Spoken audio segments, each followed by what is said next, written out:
지표를 보지 말라고 하셨는데 이건 네. 어디까지나 지표를 아예 무시하라는 건 아니고 제대로 보지 않을 거면 볼 필요가 없다라고 네, 말씀하시죠. 제대로 할 거 아니면 안 하는 게 낫습니다. 네. 그러면은 팀장님과 함께하는 지금은 지표를 봐야 되는 거죠? 제가 좀 잘난 척 좀 하겠습니다. 뭐 책도 내셨는데 하세요. 제가 잘난 척 좀 해요.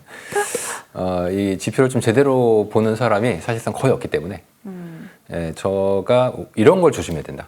이런 걸 체크를 해드릴 거고요. 이제 시청자분들은 제 말을 믿으신 다음에 뭐 예를 들어서 좀 지나면 또 월간 고용 지표가 나올 거 아닙니까? 네. 그냥 그거 무시하세요. 아, 알겠습니다. 네. 그러면 무시를 하기 위해서 네. 팀장님 계실 때 고용 지표를 보죠. 연준이 이번 금리 인하 결정을 하면서도 고용을 의식했다라고 얘기했단 말이에요. 그랬죠. 물가 말고. 근데 고용을 의식했으면 사실 50bp 이상 그리고 올해 막 200bp씩 내려야 되는 거 아닙니까? 미란처럼? 네, 미란 아니, 주장처럼? 그 미란이 사실 맞지. 물론 다들 미란 욕하잖아요. 아니, 근데 그런 거 이제 빼고 우리가 좀 객관적으로 보자고. 한 달에 고용이 3만 건이 안 나와. 근데 50bp를 안 내리는 게 이상한 거 아니에요? 그러게요. 그렇게 들으니까 그렇네요. 그렇잖아요. 음. 우리 그동안 고용 막 15만 건, 뭐 12만 건 좋다. 다 뻥이었잖아요. 아니 그러면은 우리가 그동안 잘못된 정책을 했잖아. 지금 1년 동안 누적해서. 근데 그거를 지금 1년을 91만 건 이상을 깠지 않습니까? 그러면 우리가 그 91만 건을 까기 전 기준으로 통화 정책을 했잖아요. 그럼 91만 건 그게 다 뻥이래. 91만 깠어. 그러면 우리가 잘못했네요 하고 이실 짓고 하고 금리를 많이 낮추겠습니다. 이게 정상 아니에요? 제가 이상한 얘기 하나? 아니요. 네, 제가 이상해? 근데 다들 저는 그게 이상한데 다들 뭐 고용이 하향 수정 됐네. 연준이 뭐 그렇다고 금리 인하의 경로를 뭐 크게 낮춘 것도 아니에요. 그냥 기존에는 올해 뭐 한두 번 낮춘다는 걸 두세 번 낮춘데 내가 이상한가? 저는 도저히 이해가 안 가는데. 제가 이상해? 아니에요. 좀 얘기 좀 해주세요. 제가 고칠게. 내가 잘못했으면 내가 고칠게요. 정말 좀 이상해서 그래요. 그럼 고용 지표가 왜 이제 이렇게 박살이 났냐는 거예요. 근데 왜 사람들은 반응이 없냐는 거예요. 시청자 여러분들도 한번 이거를 좀 진지하게 고민해 볼 필요가 있습니다. 왜냐면 저는 지금까지 금융시장에 있어 보면서 이런 경우를 되게 많이 봤어. 그러니까 예를 들어서 이제 지하철에 있어요. 사람들이 이렇게 앉아있어. 지하철에서 가는데 막 연기가 막 나. 바닥에서. 그러면 뭐 지금 봐야 될 거 아니에요. 연기를. 그렇죠. 연기가 나고 있잖아. 맞아. 근데 그 심리시험을 실제 해보잖아요. 그러면 다들 가만히 있어요. 별거 아니겠지. 네, 별거 아니겠지를 아니고 자기가 사람도 가만히 있으니까. 이게 자기가 볼 때도 별건데 다른 사람이 가만히 있으니까 별거 아닌가 보다 이래요. 실제 실험을 해보면 그래. 실제 인간에 대한 실험을 해보면 막 타는 냄새가 나고 하는데도 가만히 있어요. 그러다가 갑자기 한 명이 못 참고 야, 이거 뭐 이상한 거 아니에요? 그럼 다들 갑자기 다 일어나. 그래서 야 진짜 뭐 이상하다. 저도 이상하다고 생각했어요. 진짜 그래요. 사회실험 해보면. 근데 제가 지금까지 금융시장 보잖아요. 똑같아. 똑같아. 그래서 본성에 휘둘리지 말라 그러셨나? 네, 저는 그래서 본성, 인간의 심리, 그러니까 이 투자라는 건 뭐 객관적인 지표가 아니라 인간의 심리입니다. 그래서 우리가 심리학을 먼저 좀 배워야 되고, 이제 제가 심리학과 역사를 그렇게 중요시하는 이유가 인간의 그 행동 패턴이 거기에 나타나기 때문에 이번에도 고용도 제가 볼 때는 지금 이건 연기 수준이 아니야. 지하철에 이미 불이 나기 시작했어. 근데 사람들은 좀 물 한번 좀 찌끄려 볼까요? 지금 이러고 있는 거야. 지금 이게 말이 된다고 생각하세요? 제가 볼 땐 오히려 이게 굉장히 이상한 거고, 특히 저는 사실 이럴 줄 알았다고 얘기하면 또 사람들이 욕하겠지. 저는 이럴 줄 알았어. 이럴 줄 아셨어요? 이럴 줄 알았어요. 하향 수정을 할 줄 알았어.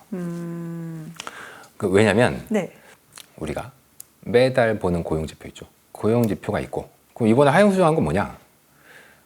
고용 지표는 표본 조사잖아요. 그리고 각 기업체들이 우리가 몇 명 고용했어요? 하고 노동부에 보고를 하는 형식입니다. 이게 기본이에요. 네. 근데 이번에 발표한 대폭 하향 수정된 지표는 뭐냐? 얘는 이제 분기 고용임금 총조사라는 건데 얘는 거의 전수조사예요. 대신 늦게 나와. 그래서 사람들이 안 봐요. 왜냐면 난 지금 급해 죽겠거든. 다 도파민에 쩔어져 있어서 빨리 매달 보고 싶은 거 하는 거예요. 그러다 보니까 이제 나중에 나온 지표가 더 이제 정확하겠죠. 그런데 자 그럼 지금 두 개가 있어요. 네. 첫 번째는 매달 발표되는 빈농업 고용, 두 번째는 분기 총조사. 두 개가 있습니다. 자, 둘 중에서 분기 총조사가 더 정확하겠죠? 원래 그래요. 원래는 얘가 더 정확해. 지금도 정확해요. 얘가 정확한데 가끔 가다가 아주 예외적으로 매달 나오는 빈농업이 더 정확할 때가 있어요. 언제? 불법 이민자가 폭증할 때 그래요. 폭증할 때. 네. 이게 되게 예외적인 케이스예요. 불법 이민자가 폭증할 때 네. 불법 이민자가 폭증할 때만 아주 예외적인 때만 비농업 고용이 더 정확해요. 왜냐하면 비농업 고용은 아까 기업이 나 몇 명 고용했거든요 하고 올린다 그랬죠. 이때 이 노동자가 불법인지 합법인지는 따지잖아요. 그냥 기업체에 보고를 갖다 써요. 이게 17년부터 지금까지 매달 몇 명의 불법 이민자가 들어왔는지 미국으로. 와우. 세로 단위가 1000명이기 때문에 바이든 정부 때 21년부터 작년 초까지 한 달에 거의 20만 건에 육박하는 어마어마한 인구가 미국으로 유입이 됐습니다. 그냥 남부에서 그냥 넘어오신 분들이에요. 불법으로. 한 달에 20만 명. 자, 이게 어느 정도의 양이냐면 그 미국이 이민으로 형성된 나라라는 건 다 아시죠? 그럼 미국이 지금까지 1700년대 말에 건국한 이래로부터 매년 인구의 몇 퍼센트가 이민으로 늘었는지를 산출한 데이터가 있거든요. 지금이 역사상 최대입니다. 지금이 이민자로 는 퍼센티지가 역사상 최대라고요? 네, 2021, 22, 23 이때가. 아, 그때가. 네. 그렇죠. 지금은 사실 트럼프 때문에. 네, 지금 아니에요. 지금 절대 아니에요. 지금 오히려 지금이라고 엄청 많아요. 그러죠. 지금 엄청. 왜냐면 지금 이 그래프도 보시면은 그쵸. 지금은 25년에 거의 있죠. 빵이잖아요. 아, 빵이잖아요. 오케이. 자, 즉 그래서 바이든 정부 때 들어왔던 인구 대비 이민자의 숫자는 미국이 이민으로 만들어진 나라, 그러니까 과거지 이거는. 그때보다도 지금 더 많았어. 많았어요. 한때 많았어요. 진짜 이민으로 만들어진 나라네요. 자, 그럼 이분들이 최근에. 들어와서 취직하죠. 비농업 고용 들죠. 월급 받으면 돈 쓰겠죠. 집 사야지, 차 사야지, 전자제품 사야지, 애들 학교 보내야지. 소비가 이제 어마어마하게 늘고 경기가 좋을 수밖에 없겠죠. 근데 얘는 안타깝게도 분기 총조사에는 잘 안 들어가. 그 이유는 이 분기 총조사가 실업보험을 청구한 사람들 기준으로 산출이 되기 때문에 이 불법 이민자들이 이걸 잘 산출 안 하거든요. 네. 그래서 뭐 작년 초까지는 비농업 고용을 더 믿어라. 왜냐면 불법 이민이 많으니까. 말이 되지. 맞는 말이에요. 맞는 말. 그런데 그래프를 잘 보시면 2024년 초부터 이미 바이든 말기 때부터 불법 이민자가 확 줄었죠. 보여요. 그리고 지금은 아예 없죠. 이제 이렇게 되면 분기 총조사가 훨씬 정확해집니다. 비농업이 부정확해. 그래서 이번에 91만 건을 깠잖아요. 1년짜리를. 네. 이거는 굉장히 중요한 지표예요. 지금 1년짜리 91만 건 깐 게 미국 역사상 최대 깐 거거든요. 지금까지 뭐 100년 이상 비농업 지표가 나왔지만, 그런데 이게 그 숫자도 크지만 내용 면에서는 훨씬 더 큽니다. 깠다라 하는 거는 수치를 네. 더 현실화한 거 이제 말씀하시는 그렇죠. 거죠? 현실화시켜서 맞게. 이제 되게 하향 조정을 하향 이제 해버린 조정한 거죠. 그러면서 이번에 분기 조사의 대폭 하향 조정은 굉장히 무서운 겁니다. 미국의 고용이 매우 안 좋아지고 있다. 자, 그런데 여기서 통화 정책, 어떻게 해야 될 것 같아요? 통화 정책요? 네. 고용이 안 좋아지고 있어요. 고용이 안 좋아지면 통화 정책은 돈을 풀어야죠. 풀어야죠. 완화적으로 해야 될 것 같죠? 네. 제가 한번 반대로 얘기해 볼까요? 저도 동의합니다. 저도 동의해요. 저도 풀어야 된다고 생각하는 사람이에요. 금리를 더 많이 내려야 된다. 아까 처음부터 계속 얘기했지 않습니까? 자, 근데 제가 반대로 한번 얘기해 볼게요. 자, 어떻게 얘기하냐? 왜 바이든 때 많이 들어오고 트럼프 때 안 들어오죠? 트럼프가 너무 못 들어오게 하니까요. 지금 다 그렇게 얘기하고 있죠. 그 말이 맞다고 할게요. 저는 아니라고 생각하지만. 자, 그 말이 맞으면 결론이 어떻게 나오는지 아세요? 금리를 올려야 돼요. 잠깐만. 네? 뭐라고요? 네? 잠깐, 자, 제가 지금 가스라이팅 하는 거 아니에요? 네. 궤변도 아니고 가스라이팅도 아니고 이게 경제학 이론이에요. 금리를 올려야 된다라는 네. 건 매파? 예, 예. 그러니까 바이든이 정책적으로, 트럼프는 정책적으로 이민을 막았다. 그래서 이렇게 줄었다. 그게 맞다면, 그렇게 해서 이민이 줄었다면 금리를 올려야 돼요. 왜 그런지 잘 들어보세요. 미국 내 일자리의 수는 뭐 그런저런 이렇게 있어요. 바이든은 노동력을 막 공급을 시켜줬네요. 오라 이렇게 해서 맞아요, 다시 좀 맞아요. 들어와 해서 들어왔잖아요. 그러면은 이 기업체 입장에서는 너무 좋죠. 왜 난 사람이 필요한데, 여기 이민자들을 막 공급을 해주네. 그거 쓰면 돼. 그럼 뭐 임금도 안정되고, 난 열심히 기업체에 돌릴 수 있고, 좋죠. 에브리바디 해피. 자, 그런데 갑자기 트럼프가 됐어. 뭐 한국인들 막 쫓아내. 다른 사람들도 단속해서 다 내보냈어요. 그럼 제가 기업체 사장이야. 혹시 지금 뭐 일자리는 그대로 있는데 쫓겨났어 얘가. 그럼 나는 지금 이 일자리를 채워야죠. 근데 뭐 좀 사람 부족하잖아요. 그렇죠. 임금을 올려야죠. 올려야죠. 물가가 물가가 올라가겠죠. 네, 네. 그럼 물가가 올라가니까 물가를 잡아야죠. 잡아야겠죠. 네. 그럼 기준금리 올려야죠. 올려야겠죠. 자, 제 논리에 이상이 있어요? 그렇네요. 즉, 물론 제가 그렇게 생각한다는 얘기 아니에요. 저는 금리를 내려야 된다고 생각하는데 지금 모든 분들이 알고 있듯이 불법 이민의 결정 인자가 대통령의 정책이라면 금리를 올려야 됩니다. 그래서 파월도 지금 그렇게 생각하고 있어요. 파월도 고용이 박살났잖아요. 그런데 제가 볼 때 이상하다고 그랬잖아요. 이렇게 박살났으면 100bp, 200bp 내려야 되는데 파월은 왜 안 내리고 있냐? 자기가 볼 땐 괜찮다는 거예요. 왜? 지금 오히려 타이트해졌다니까? 미국 내에 일자리가 그대로인데 쫓겨났잖아요. 그럼 타이트해져. 임금이 올라. 물가가 올라. 그럼 금리를 내리면 안 되죠. 라고 파월이 제가 생각한다는 게 아니고 파월이 그렇게 생각을 하고 있다는 겁니다. 그래서 파월이 이번에 뭐라고 얘기했어요? 뭐 실업률 괜찮은데? 고용 뭐 박살났잖아요. 뭐 고용은 박살났지만 실업률이 안 움직였잖아. 실업률이 그대로 크게 움직이지 않잖아. 이거는 뭐 그렇게 심각한 게 아니야. 따라서 금리 인하를 막 그렇게 공격적으로 할 필요 없어. 하지만 니들이 하도 난리를 치니까 해줄게. 그냥 뭐 원래 한두 번 하려고 그랬는데 올해 두세 번이나 할게. 딱 요 정도예요. 딱 요 정도. 그러니까 파월의 말을 저 같은 사람들은 이해를 할 수가 없지 않습니까? 그러니까 왜 금리를 100bp, 200bp 안 내려? 지금 난리가 났는데. 근데 저는 이런 식으로 파월은 잘못 생각하고 있으니까 저런 식으로 잘못 생각하고 있으니까 저렇게 하는 게 이해가 전 되죠. 근데 일반 대중은 무슨 생각인지 잘 모르겠어. 일반 대중은 아니 고용이 박살났는데 왜 금리를 대폭 안 내린다고 난리를 펴야 되는 거 아닙니까? 근데 가만히 있는 거 보면은 내가 이상. 근데 그래서 이제 그 아까 지하철의 비유를 제가 이제 든 겁니다. 연기가 나고 있어요. 대중도 알아요? 몰라요. 저만 안 되니까요.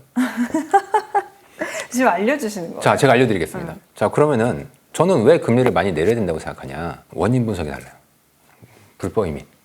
아까 정책 때문에 변했다고 그랬죠? 아니요. 불법 이민을 결정하는 요소는 대통령의 정책이 아닙니다. 그러면요? 미국 내 일자리의 개수. 이 불법 이민자가 이 사람도 뇌가 있다니까요. 뇌가 있어서 우리 친구들이 먼저 갔는데 지금 막 카톡으로 막 카톡 안 쓰겠지만 막 얘기해. 야 빨리 와라. 여기 지금 난리 났다. 일손이 너무 부족하다. 너 오면은 여기서 뭐 한 달에 몇천 달러씩 벌 수 있다. 그러면 이 남미에서 그 올라가는 길이 되게 험해요. 그 길을 열심히 가서 가족들을 데려고 가서 정착하고 일하고 돈 받고 뭐 이렇게 하려고 하겠죠, 당연히. 그러면 그 옛날에 그 리오그란데 강 국경지대에서 줄 막 서가지고 들어가려고 서로 난리지 않습니까? 이제 그거 안 들어가고 그냥 불법으로 넘어가기도 하고. 자, 근데 지금 사진 본 적 있으세요? 남부에 텅텅 빈었어요. 아무도 안 넘어와. 물론 트럼프는 내가 잘해서 막았다 이렇게 하겠죠. 근데 그게 아니에요. 이 사람들이 뇌가 있다니까. 이 사람들도 아니 너무 먼저 간 애들이 보니까 야 지금 여기 내 일자리도 못 구하고 있어. 너 넘어와 봐야 너 실업자야. 그냥 거기 힘들게 있지 말고 나중에 좋아지면 다시 부를 테니까 가만히 있어. 이래서 안 넘어오는 겁니다. 자발적으로. 왜냐면 이게 정치적으로 되게 첨예한 이슈이기 때문에 약간 이게 알려질 때 굉장히 좀 조심스럽게 해석을 해야 돼요. 그럼 그게 불법 이민자를 대상으로 한 자리들만 그래요? 아니면 대부분의 자리가 그렇습니다. 그러니까 이거는 이제 우리가 데이터를 쉽게 알 수 있기 때문에 이제 그렇게 제가 말씀을 드리는 거고, 미국 내 일자리 자체가 전체적인 일자리 자체가 굉장히 빠르게 줄어들고 있다는 얘기겠죠. 자, 그리고 생각해 보시면, 자, 우리나라도 그런데 우리나라의 일자리가 만약에 나빠진다고 할게요. 나빠진다고요? 그러면은 예를 들어서 뭐 변호사야. 그럼 변호사가 영향을 받을까요? 변호사 의사가? 영향 별로 안 받아요. 이 사람들은. 뭐 삼성전자 직원 영향 안 받겠죠. 그럼 누가 제일 먼저 영향을 받냐? 이 밑에 있는 단에 있는 중소기업들, 뭐 건설업체들, 혹은 뭐 알바 같은 거 이런 것부터 확 줄기 시작해요. 이 자영업자 쪽부터. 그래서 이게 위로 이렇게 올라오는 거예요. 근데 이 이민자들이 딱 요 포지션을 갖고 있죠. 그러니까 이민자가 이런 식으로 줄어들고 있다는 얘기는 미국 내 경기가 너무 안 좋아서 그렇죠. 일자리가 없어지고 있다는 얘기예요. 그럼 빨리 또 돈을 풀어야 되는 돈을 풀어야 되는데 파월은 그렇게 생각 안 하고 있다니까요. 그리고 일반적인 이코노미스트도 그렇게 생각 안 하고 있죠. 왜? 이게 정책 때문에 이렇게 됐다고 생각하고 있으니 그러면 이제 어떤 결론이 나오냐? 아까 얘기는 그 결론이 나온 거예요. 지금 미국 내 일자리는 좋아. 근데 트럼프가 그러니까 다 트럼프 싫어하잖아. 저 트럼프 저 미친놈이 이민자들 이렇게 막고 하니까 오히려 타이트해졌어, 노동시장이. 임금이 오를 거야. 인플레가 올 거야. 그럼 금리를 인하하면 그 결론이 나오는 겁니다. 그러니까 똑같은 지표를 보고 해석을 어떻게 하냐에 따라서 완전히 반대되는 결론이 나오고 제가 진실을 알려드리는 거예요. 제가 진실을. 네. 근데 저는 소수 의견이니까 들으시는 분들은 잘 가려 들으셔야 됩니다. 네. 저희가 이걸 여쭤보는 건 결국 네. 이제 그래서 네. 투자. 네. 뭐 미국에서 지금 잡고할 건 아니니까. 네. 그래서 투자 그러면 시장이 어떻게 가냐. 자, 그럼 시장이 이제 어떤 식으로 움직일 것이냐? 연준 통화 정책이 이렇게 되겠죠. 우리가 이제 늦게 정신 차린다. 그러니까 지하철에서 이제 연기가 막 났어요. 자, 그러면 나중에 불이 막 활활 올라와. 그럼 이제 그때 이제 불이 하고 난리 나겠죠? 이제 그런 일이 벌어진다는 거지. 연준이 금리를 원래 많이 내려야 되는데 네. 천천히 내려. 혹은 뭐 안 내려. 그러면 나중에 사단이 나겠죠. 나중에 돈을 왕창 풀어야 되겠죠. 돈을 왕창. 자, 그러면은 통화 정책에 따른 자산 시장의 변화는 배드 뉴스 이즈 굿 뉴스. 즉 경제가 안 좋아져서 연준이 완화적인 정책을 펼치면 유동성이 굿뉴스가 되버립니다. 그리고 투자를 하실 때 특히 주의하셔야 될 게 경제가 나쁘니까 안 좋다라기보다는 저도 과거의 상황을 보면 경제가 안 좋은 것까지는 그렇게 문제가 안 돼요. 의외로. 오히려 좋을 수도 있어. 왜냐하면 연준이 돈을 풀잖아요. 근데 언제가 안 좋냐면 네. 크레딧 이슈가 터질 때 안 좋아요. 아, 금융기관이나 기업체들이 뭐 대량 파산하거나. 파산한다든가 이게 문제 이게 이렇게 되면 도망가야 돼. 맞아요. 이렇게. 근데 아직까지 이제 그런 것들은 보통 뭐 정부가 맡기도 하고 아직까지는 그러한 시그널링은 이제 없다 보니까 지금 당장은 유동성이 괜찮은 영향을 미칠 가능성이 이제 있다. 그래서 저희가 채권, 금 상당히 좋게 말씀을 드리고 있는 겁니다. 그래서 이거는 이제 지표에 대한 이제 해석에 대한 문제고 이제 과거의 지표들이 좀 하향 수정되는 케이스 이제 그쪽을 좀 말씀드릴 수 있을 것 같습니다. 네. 자, 그러면 이것도 하나 짚어볼게요. 저희가 네. 지금 고용지표 얘기하고 있으니까 이 8월 초에 네. 두 달 고용지표가 26만 건이 하향. 하향 조정됐다. 그랬었죠. 이거 굉장히 단기간에 굉장히 큰 수치가 네. 조정된 거잖아요. 예, 이렇게 수정이 되는 경우가 거의 없습니다. 그럼 이건 또 어떻게 받아들여야 돼요? 이게 의미가 있어요. 이게 단순한 오류. 그러니까 이것 때문에 통계청장이 잘렸잖아요. 트럼프한테. 이게 단순한 오류는 아니고 이게 보통 패턴이 있습니다. 이런 식의 하향 수정은 주로 언제 생기냐면 경제가 급격하게 나빠질 때 생겨요. 왜 그러냐? 그 고용지표가 첫 달 발표가 속보치가 되지 않습니까? 네. 나중에 수정이 되는데 네. 그 첫 달 발표될 때 수집되는 데이터의 퍼센트가 40%밖에 안 돼요. 그건 왜 그러죠? 보고를 못 받아서. 40%요? 절반도 못 넘네요. 네, 그러니까 60%가 비어 있어요. 이 60%는 이제 다음 달, 다다음 달, 다다음 달 이렇게 천천히 들어와요. 네, 네. 자, 그러면은 60% 비었잖아요. 그럼 어떻게 해? 자, 지금 이 40%를 데이터를 받았어요. 근데 걔네들이 10,000명을 고용했대요. 자, 그러면은 10,000명 고용했습니다라고 발표를 하진 않습니다. 왜? 60%가 비어 있잖아. 그럼 어떻게 발표하냐면 40%에서 10,000명이니까 100%면은 한 25,000명 되지 않을까? 이거를 전문 용어로 외삽한다고 그러죠. 외삽. 그러니까 기존의 추세를 점 찍고 이번 달에도 여기쯤 가 있을 거라고 자를 대고 그어요. 그래서 발표를 해요. 그 사람들 이제 모델이 있다. 자기네들이 이제 막 복잡해. 그 모델이 복잡한데 뭐 제가 오늘 모델 얘기는 안 드릴 거고 그 복잡한 모델로 요 빈 데이터를 추세로 해서 넣어요. 자, 근데 그 다음 달, 다다음 달에는 그 빈 데이터가 실제 수입집이 되겠죠. 근데 까봤는데 아니야. 우리가 차대고 그어서 이렇게 했는데 얘가 아니네 이렇게 떨어졌네. 자, 이게 언제 이런 일이 벌어지냐면 네. 경제가 급격히 나빠질 때 벌어져요. 경제라는 게 보통은 뭐 이렇게 움직여야 될 것 같은데 나빠질 때는 얘가 이렇게 떨어져요. 주가도 보면은 완만하게 안 떨어지잖아요. 이게 이렇게 쭉 떨어진단 말이에요. 경제도 가다가 이렇게 떨어져. 그래서 얘가 원래 자대고 그었던 게 여기인 줄 알았는데 경제가 그 사이에 확 나빠지면 엄청난 하향 수정이 이루어집니다. 다음에 발표될 때. 저는 그래서 아마 8월 초에 발표됐던 대규모 하향 수정은 미국 경제가 지금 굉장히 빠르게 둔화되고 있는 게 아닌가 그런 추정을 이제 하고 있는 거고 GDP도 비슷한 속성이 있습니다. 그 우리가 매 분기 GDP 발표하죠.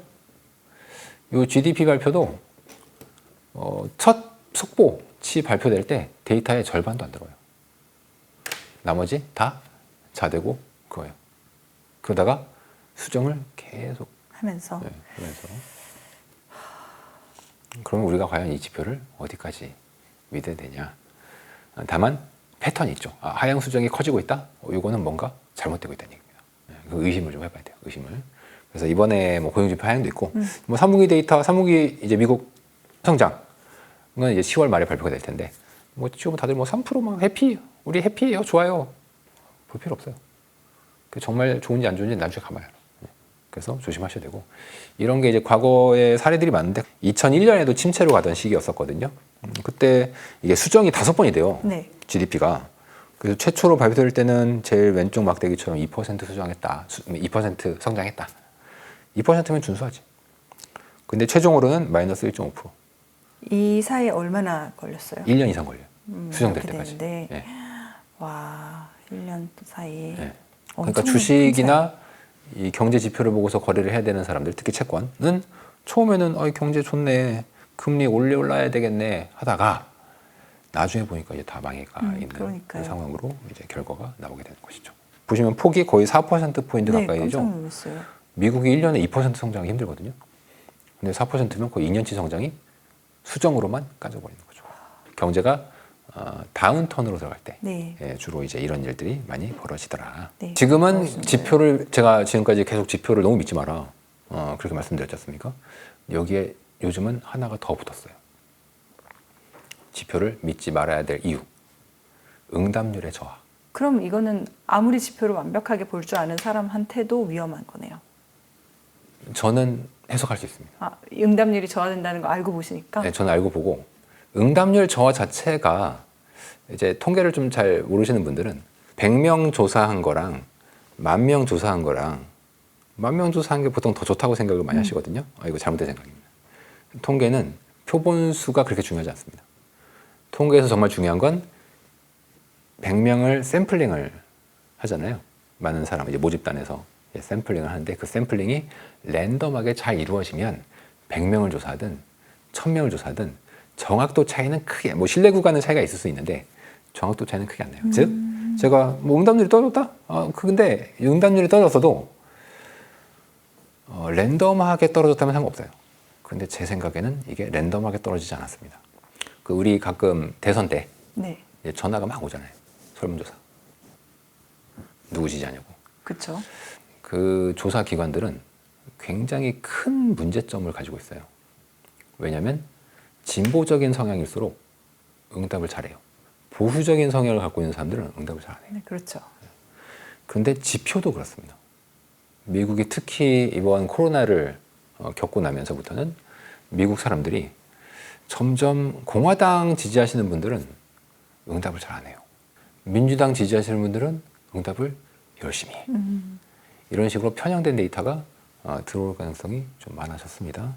그런 점에서 저는 데이터 해석할 때 이러한 지지 정당의 성향 차이를 반드시 봐야 된다. 봐야 된다고 생각하고 있죠. 오케이. 지금 물가조차도 데이터가 안 들어와. 물가는 수집이 그래도 잘 되는 지표거든요. 그나마. 지금 우리가 가령 미국의 8월 물가다. 그러면 9월 한 중순쯤 발표가 돼요. 그리고 데이터 수집이 보통 90%씩 돼. 얘가 데이터 수집 안 되는 비율이거든요. 물가. 원래 10%가 안 되죠. 데이터가 많이들 수집이 되죠. 네. 그런데 지금 얘가 36%까지 올랐어요. 그러니까 거의 한 절반 가까이가 지금 데이터가 수집이 안 되고 있다는 얘기죠. 와. 올해 들어서. 오케이. 그 이유는 트럼프가 사람을 공무원 많이 잘라서 이제 데이터 수집이 안 되고 있다더라. 이런 뭐 실제 그런 것 같아요. 자, 그렇다면 우리가 물가 지표를 과연 봐야 되냐? 저는 안 봐. 물가 지표 안 봅니다. 물가 지표를 볼 필요가 없습니다. 특히 물가 지표는 보시면 안 돼. 왜 안 되냐면 물가에서 가장 비중이 큰 거주비를 좀 요상하게 산출해서 그래요. 요상하게. 그 산출 방식은 좀 복잡해서 제가 말씀드리지 않겠지만 현재 물가 지표는 굉장히 왜곡돼 있는. 물론 앞으로 계속 떨어지긴 할 건데 떨어진 상태인데 이제 뭐 관세 그런 게 문제가 아니고 그 거주비의 산출 방식이 굉장히 문제가 있고 방금 보셔드린 것처럼 미수집 데이터도 너무 크다. 이런 거는 우리가 좀 생각을 해야 된다는 거죠. 그러면 네. 내년에 경기가 26년에 올 걸로 예. 생각하시는 거네요. 그렇죠. 미국. 이런 지표를 바탕으로 제대로 보니까 그렇죠. 그럼 또 디플레이션. 그럼 또 디플레이션이면 완화를 많이 하겠죠. 유동성이 좀 풀리겠죠. 그렇게 되면 뭐 위험자산 괜찮을 수 있는데 저는 특히 금을 지금 많이 추천드리고 있습니다. 왜냐하면 얘는 유동성이 풀릴 때도 좋고요. 최근에 이제 금이 왜 오르냐 아무도 모릅니다. 물론 뭐 중국이 산대. 근데 중국은 원래 샀어요. 그리고 중국이 샀다는 얘기는 나머지 누가 팔았다는 얘기잖아요. 근데 그 판 사람도 얘기를 안 해. 주로 이제 누가 많이 팔았냐면 이제 금 ETF 쪽에서 금을 많이 팔았습니다. 그런데 그러면 이제 결국 산 사람이 똑같으니까 뭐 왜 사서 올라갔는지 우리가 잘 모르지 않습니까? 그렇죠. 이제 금의 차트를 잠깐 보여드리면 네.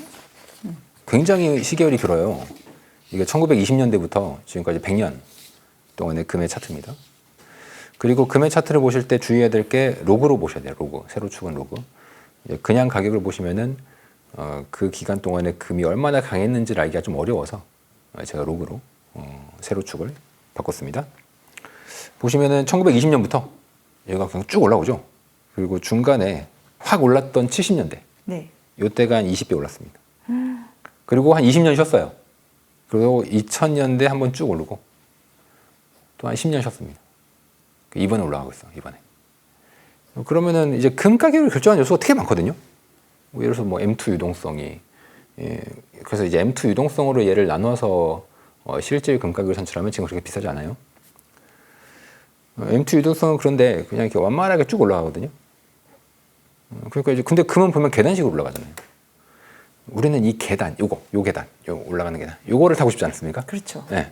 계단이 이렇게 쉴 때는 별로 안 타고 싶잖아. 요 올라가는 계단.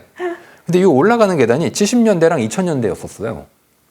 이제 과거에는 1930년대 한번 있었고, 그럼 그때 공통점이 뭐냐? 그러니까 금 가격이 그냥 예를 들어서 많은 사람들이 이제 금 가격 얘기하는 게 뭐 안전자산이다. 금 안전자산 아니에요. 가끔 금을 안전자산이라고 생각하시는데 뭐 전쟁 나거나 이런다고 막 금이 움직이지 않습니다. 금 안전자산 아니에요. 이거는 제가 확실하게 말씀드려요. 금을 결정하는 가장 큰 요소는 긴 흐름에서는 M2인데 뭐 M2는 일단 뭐 너무 긴 흐름이니까 빼고 미국의 실질 금리가 곧 달러죠. 실질 금리가 높으면 달러가 세지죠. 맞아요. 얘랑 금이 반대로 가요. 그러니까 달러랑 반대로 가요. 달러가 세지면 금값이 약해지고 예. 금값이 세지면 달러가 약해지고. 예. 그런데 횡보할 때만 그래요. 금이 장기적으로 횡보할 때만 그래. 자, 제가 얘기했죠. 우리는 이 계단에 요거를 먹어야 된다고. 네. 근데 계단에 요 횡보할 때만 달러랑 금이 반대예요. 그러면은 계단 요 올라가는 거 우린 요거 타고 싶지 않습니까? 그 이건 뭐냐? 지금 그 얘기를 아무도 안 해. 물론 하는 사람이 있긴 한데 막 이렇게 막 섞여 있기 때문에 제가 얘기해 드리겠습니다. 네. 언제 얘가 이렇게 계단 지금이 그때냐? 언제냐면 글로벌 싸움 원장이 믿을만 할 때는 금이 안 올라요. 어려운 말이네. 글로벌 원장이 믿을만 할 때는 금이 안 올라가고 글로벌 원장이 못 믿어올 때 그때 금이 올라가요. 글로벌 원장은 미국이잖아요. 네.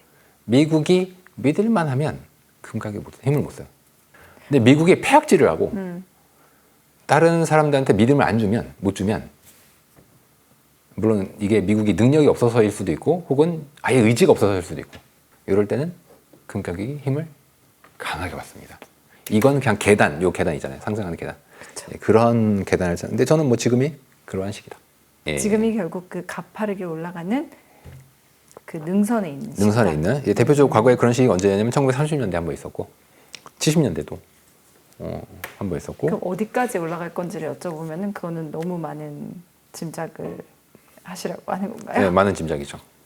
근데 5년 내에 대략 5,000불 근처. 5년 내 5천. 네, 지금 제가 좀 보수적으로 잡은 거고요. 보수적으로. 지금 이제 3,700불, 뭐 800불 이러고 있는데, 뭐 금 가지고 뭐 나는 많이 먹겠다, 뭐 이렇다기보다는 이제 미국의 힘은 그대로인 것 같아요. 미국은 힘은 그대로인데 자기들이 안 하기 때문에 나 더 이상 싸움장 안 하는 때문에. 그러니까 이럴 때는 각자 도생이잖아요. 이러한 각자 도생의 시기에 금이 아주 좋아요. 저는 5년 동안 꾸준히 이 금을 모아 가셔야 된다. 나를 지키기 위해 각자 도생. 각자 도생은 나도 포함이에요. 나도 괜찮다. 아니에요. 여러분들도 다 미국의 보호를 받고 미국의 시스템 내에 종속돼 있다가 미국이 더 이상 그걸 안 한다고 하고 있는 중이기 때문에 이게 여러분 각자에게도 힘을 분명히 미칩니다. 나는 막 예외고 뭐 어차피 뭐 정치인들이 어떻게 해주겠지. 절대 그렇지 않아요. 금을 가지고 있어야 될 필요성이 이제 있다는 겁니다. 금 필요성과 지난번에 이어서 이번에도 매우 역설해 주셨고 저희 환율 얘기도 좀 해볼까 봐요. 네. 환율이 요즘 또 들썩여서 많이 오른 것 같아요. 전에 이거는 안정화될 거라는 전망이 많았는데 연말 가면서 어떻게 원래는 안정화 그리고 약달러 분위기죠. 원화만 그래요. 원화만 그래요. 나 지금 왜요? 혹시라도 유로 원 환율을 보시면 유로도 놀랍죠. 유로도 세요. 그러니까 유로가 제일 세. 유로가 제일 세고 달러는 약해요. 그러니까 유로의 반대가 달러고 달러의 반대가 유로니까. 그래서 유로는 세고 달러는 약한 게 맞는데 그럼 보통 유로가 세면 원화도 같이 좀 세져야 되거든요. 네. 근데 한국은 원화가 유독 약해요. 유독 약해. 그리고 외국인들은 또 주식을 막 사. 네. 한국 주식을. 근데 이럴 때 원화가 약한 경우가 잘 없거든요. 그렇겠죠. 근데 원화가 약해. 이상한 일. 아주 이상해. 아주 이상해. 그냥 이상한 일이에요? 아니면 어떻게 이해를 하셨어요? 이거는? 제가 이제 외환 데스크 쪽을 얘기를 좀 해보면 여러분들 그 사람들도 의아해. 왜냐하면 외국인들이 원화 사자가 많이 있어요. 달러 팔자. 그런데 나올 때마다 누가 다 채가서 그냥 달러를 사와서 다시 또 나가는 거야. 주로 이제 기업체들. 근데 그럼 기업체들이 왜 그러냐? 일단 이 기업체들이 불안해한대요. 뭐를 불안해요? 트럼프가 또 미국 투자하라고 할까 봐. 자, 지금 3,500억 달러 있죠. 자, 3,500억 이거 어떻게 할까요? 네? 3,500억. 우리나라 외환보유고가 4,000억 달러 넘어요. 그 외환보유고 뭐 거의 다 헐어야 돼. 뭐 그럴 리는 없겠지만 그러면은 기업들 입장에서는 달러가 이 3,500억 달러 어떻게 하냐에 따라서 원화가 뭐 난리가 날 수 있어요. 환율이. 그렇죠. 뭐 일본이 5,500억 달러를 어떻게 마련할지 뭐 저도 모르겠어. 무슨 수도 없어요. 한국도 마찬가지겠죠. 다 전전긍긍하고 있어. 그러면은 외환 시장을 거래하시는 분들은 환율을 위로 보는 게 맞죠. 왜냐면 지금 저 돈 내놓으려는데 저 어떻게 할 거야. 그리고 지금 무역도 안 좋아지고 있는데 보호무역 때문에.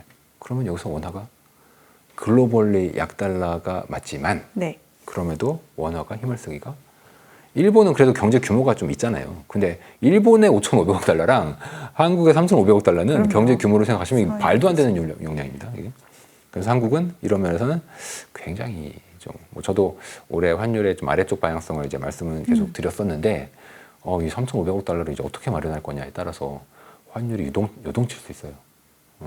저는 좀 지켜볼 필요성이 있다. 이게 좀 확정이 돼야 그 다음에 환율에 대해서 네, 목적 떨어지든지 종착지를 얘기할 수가 있다. 오르든지 얘기를 할 수 있을 것 같습니다. 네. 제가 이거에 대해서는 좀 개인적인 헛소리를 조금 하고 있는데 뭔데요? 연준으로부터 돈을 빌린다. 그렇게 하면 된다. 통화 수합 여기가 뜬금없이 나왔지 않습니까? 한미 통화 수합. 일단 미국이 무제한은 안 돼 하고 거부했어요. 그럼 이제 한국이 그래도 3,500억 달러 좀 어떻게 해주세요. 되게 쉬워요. 연준이 그냥 돈을 찍어가지고 주면 돼. 그리고 그 돈을 우린 다시 입금하면 돼. 그쵸. 너무 쉽죠. 쉽잖아. 물론 이제 그 돈을 바로 할 수는 없어요. 왜냐면 뭐 외환보유고를 그렇게 쓰라고 할 수는 없는데 방법은 많아. 뭐 그거를 담보로 뭐 대출받을 수도 있고 뭐 SPC를 설립해가지고 뭐 걔를 통해서 뭐 보증을 해서 뻥튀기를 시킬 수도 있고 방법 많아요. 근데 중요한 건 뭐냐면 연준이 대출한다 그랬죠. 방금 제가. 맞아요. 양적 완화잖아. 만약에 일본도 똑같은 방법을 쓴다면 일본은 무제한이니까 통화 수업이. 그럼 일본 한국도 하면 9천억 달러죠. 9천억 달러면 연준 밸런스 시세 13%예요. 그러면은 한국, 일본이 트럼프 말만 잘 들으면 연준 밸런스 시시 13%가 늘어나는 QE를 그냥 한 방에. 이거 헛소리니까 가려들으십시오. 가려들어서 헛소리니까. 뭐 근데 아무도 뭐 아무 얘기 안 하니까 그냥 제 말대로 그냥 헛소리를 한 거지. 그냥 뭐 이러한 소설도 있대더라. 있다. 이런 정도로. 소설은 저 혼자 쓰는 겁니다.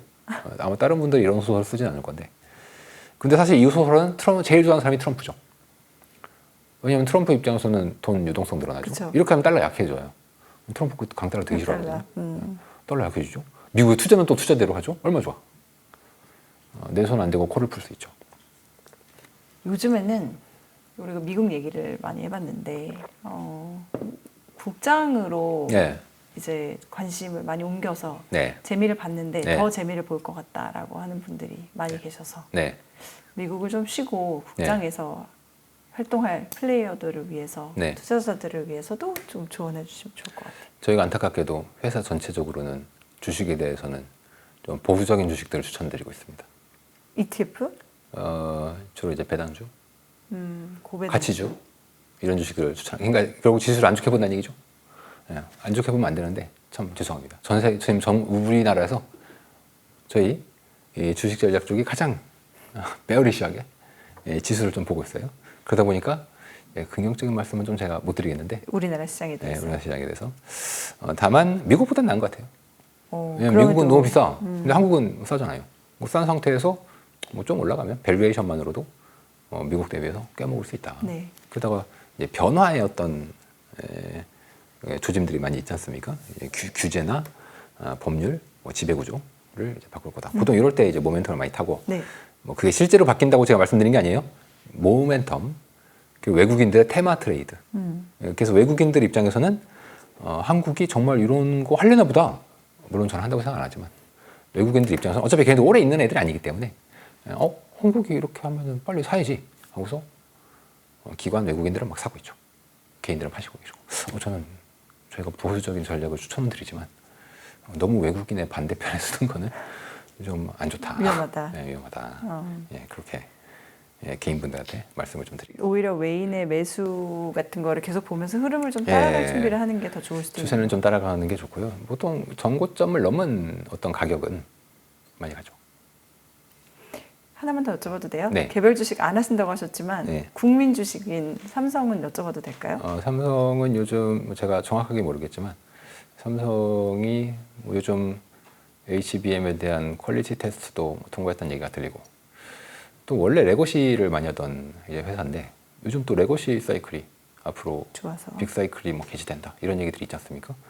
그러면은 이게 보통 1년 반 혹은 길면 2년도 가요. 이 사이클이. 그래서 그리고 레거시를 제일 많이 하는 건 그래도 삼성이지. 그렇다면은 그동안 이제 또 많이 눌려 있기도 했었고. 네. 저는 그래서 이것도 어떤 장기 사이클의 뭐 시초가 아닌가. 그리고 가치가 이제 좋은 주식. 왜냐면 그동안 하도 쩔어 있어가지고. 네. 그래서 제가 아까 말씀드린 가치 있는 주식들 그리고 뭐 배당주, 배당을 많이 하진 않지만 가치주에 이제 들어가다 보니까 저는 삼성전자 괜찮지 않겠나. 그동안 좀 너무 올랐던 애들은 조금 비싸 보이니까 좀 조정을 하시고 가치주 쪽으로 옮겨가시면 성과가 좀 좋지 않겠나 싶습니다. 네. 정리해 보겠습니다. 자, 이제 추석이 지나고 나면은 그야말로 본격적으로 찬바람이 불면서 올해가 2달밖에 안 남은 시점이 되거든요. 벌써 그렇네요. 네. 지금 3월인 줄 알았습니다.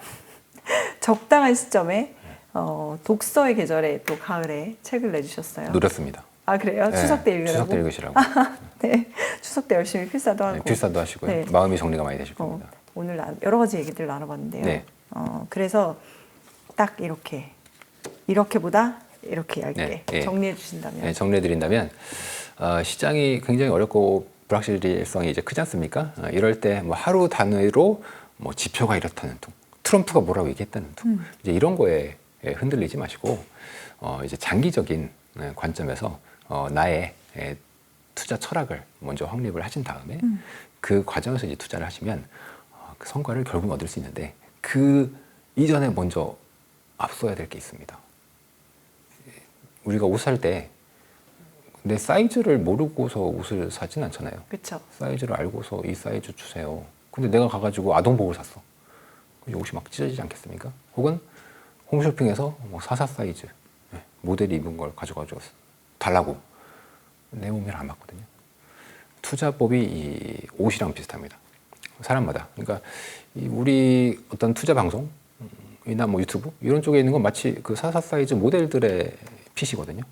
근데 이제 그거를 여러분들이 그냥 너무 이런 데더라 하고서 나도 이렇게 해야지 안 된다니까요. 왜냐면 나의 상황이랑 안 맞을 수 있으니까. 그래서 저도 이제 책에다 썼던 게 나의 몸의 사이즈를 먼저 알아야 된다. 그리고 그 사이즈에 맞는 옷을 고르듯이 나의 투자 방법을 먼저 정립을 하셔야 결과적으로는 더 높은 수익을. 예를 들어서 뭐 옆에 있는 사람이 막 엔비디아로 떼돈 벌고 있는데 나 지금 마음이 벌렁벌렁 거리죠. 근데 내가 옛날에 그런 식으로 누구 따라서 투자했다가 결국 끝이 안 좋았어. 그러면 그건 나랑 맞지 않는 투자가 되는 겁니다. 나랑 옷이 안 맞는 거죠. 그래서 그 시류에 막 편승하는 것도 좋지만 그것보다는 이게 유행을 안 타는 나의 이제 옷 스타일. 이제 그런 분들 주변에 종종 있으시잖아요. 유행 안 타지만 딱 보면은 그래도 스타일이 이제 있으신 분들. 그런 스타일로 자신만의 투자 방법을 정립을 해놓으시면은 결과적으로는 그것이 큰 부를 이루는데 훨씬 도움이 된다. 그렇게 책에 이제 정리를 저희가 좀 해놓고 제가 이제 종종 뭐 지표 같은 걸 심도 있게 말씀을 드리는 이유도 너무 시류에 이제 편승을 하다 보면은 지표의 그냥 껍데기만 보면서 사자팔자를 하게 되는 경우가 있기 때문에 그거는 좀 저는 지양을 해주셨으면 좋겠고 내부적인 좀 더 심도 있는 내용을 보고서 좀 장기적인 안목으로 가실 필요가 이제 있다. 그런 관점을 오늘 방송이나 책을 통해서 좀 말씀을 드리고 싶습니다. 네, 책을 내시더니 더 뭔가 정제된 느낌이 들어요. 아유, 감사합니다. 이게 역시 책을 또 써야 되나? 너무 힘들어가지고. 그러게요. 쉽지 않은데. 네, 얼마 만에 내신 거죠? 이거 다 나올래? 뭐 사실 회사 일이 있다 보니까 이제 제가 뭐 이거 2번째 쓴 책이기 때문에 사실 이제 좀 자주 쓰면은 또 회사 일이 소홀해지니 어쩔 수 없이 좀 천천히 내려고 합니다. 오늘 여러 가지 힌트들을 주셨거든요. 하나하나를 좀 다시 한번 짚어보면서 보시는 시간 되셨으면 좋겠고 그야말로 저희 뭐 진짜 조금 있으면 연휴니까 연휴 동안에 방송 많이 봐주시면 좋을 것 같고요. 어쨌든 10월은 업토버라고요? 업토버. 네. 업토버. 특히 코인 쪽이 유동성 영향을 많이 받으니까요. 그리고 연준도 돈을 뭐 연준이 부른 건 아니지만 계절적으로 다시 이제 올라오는 유동성 시기다. 10월은 좋다. 네, 10월은 좋다. 네, 10월의 시작 잘 준비하셨으면 좋겠습니다. 너무 흥분하지는 마시고요. 오늘은 여기까지 줄여볼게요. 너무 감사해요. 예, 감사합니다. 네, 고맙습니다. 예, 축하드려요. 수고하셨습니다. 다시 한번. 감사합니다. 예.